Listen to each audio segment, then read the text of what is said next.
Alors pourquoi ces contacts avec l'Afrique? Ces relations ont-elles seulement pour objectif une fraternisation internationale sur fond de spiritualité et de philosophie? François Stéphanie nous laisse filmer une rencontre avec les représentants de plusieurs obédiences africaines. La cérémonie se déroule dans les salons feutrés d'un grand hôtel parisien. À cette occasion, les différents dignitaires apportent à François Stéphanie des messages de paix de leur pays. Là, c'est le représentant de la Grande Loge du Burkina Faso qui apporte une enveloppe. François Stéphanie nous expliquera plus tard qu'il s'agit d'une invitation pour une cérémonie religieuse. Le grand maître glisse l'enveloppe dans la poche de son tablier. Le défilé continue. Le frère qui se présente maintenant n'est pas n'importe qui. Nous recevons le très respectable frère Jean-Dominique Okemba, représentant du grand maître de la Grande Loge du Congo. Jean-Dominique Okemba est le bras droit du président du Congo-Brazzaville, Denis Sassou Nguesso. Il apporte un message de son président qui est aussi le grand maître de la Grande Loge du Congo.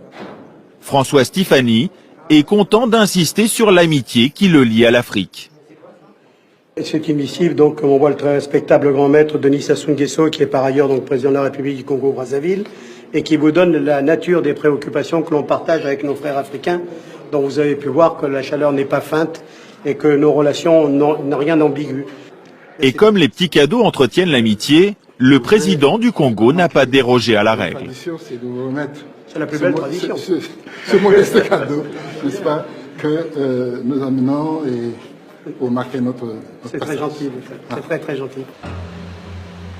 Il y a quelques années, la Grande Loge nationale française a carrément loué le palais des festivals à Cannes pour une montée des marches inédite. En guest star, des présidents africains francs-maçons.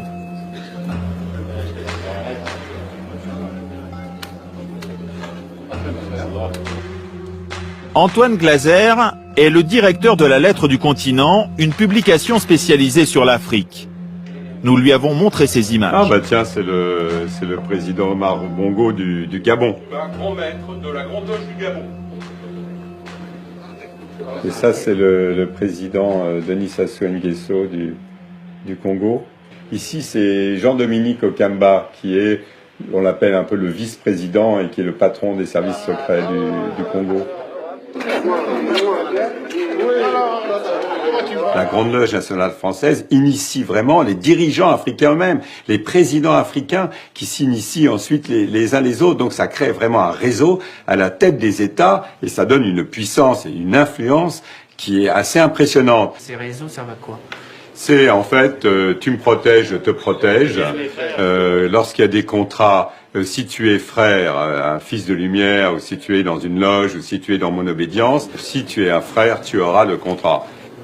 Mais à la Grande Loge nationale française, on réfute cette réputation d'affairisme qui colle à l'obédience. On m'a invité à l'Élysée, j'ai dit ça. Vous savez, je ne siège pas à côté du président de la République du Congo-Brazzaville, du Tchad ou d'ailleurs. Je n'ai pas du tout cette aspiration. On n'a pas cette vision colonialiste. C'est terminé. Je veux dire. Mais quel que soit le leadership, nous devons au contraire les aider à devenir eux-mêmes. À chaque fois, il faut les aider à devenir eux-mêmes.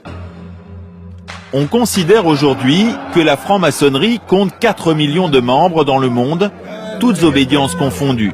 Sa force, le culte du secret et son réseau d'influence. Cette puissance est d'autant plus grande qu'elle est occulte. Comment peut-on la mesurer? Puisque vous ne savez pas quand vous parlez à qui vous parlez.